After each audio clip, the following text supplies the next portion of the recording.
Pemerintah menerbitkan aturan yang melonggarkan poligami untuk PNS kaum pria. Aturan tersebut terkait izin pegawai negeri sipil atau PNS yang berjenis kelamin pria melakukan poligami apabila berkeinginan. Badan Kepegawaian Negara atau BKN menjelaskan peraturan pemerintah terkait izin perkawinan dan perceraian bagi pegawai negeri sipil. Bagi PNS pria tidak diperbolehkan menjadikan PNS wanita sebagai istri kedua. Artinya, wanita yang berstatus hanya non-PNS boleh dipoligami. Aturan tersebut tertuang dalam Peraturan Pemerintah Nomor 10 Tahun 1983 tentang izin perkawinan dan perceraian bagi pegawai negeri sipil.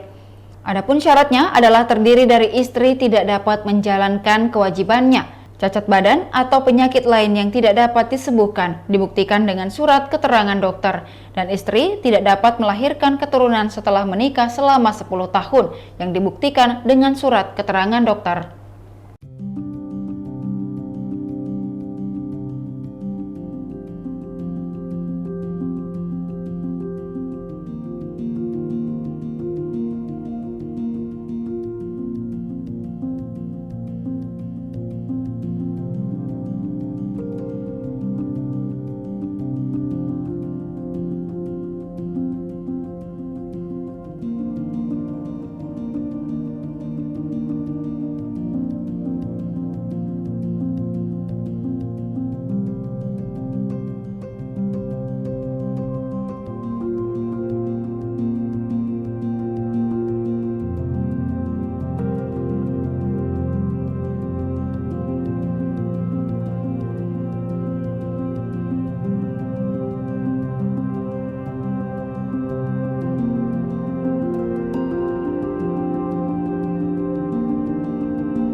Demikian Tribun Hot News kali ini, saksikan berita lainnya hanya di kanal YouTube dan Facebook Tribun Timur. Terima kasih sudah nonton, jangan lupa like, subscribe, dan share ya!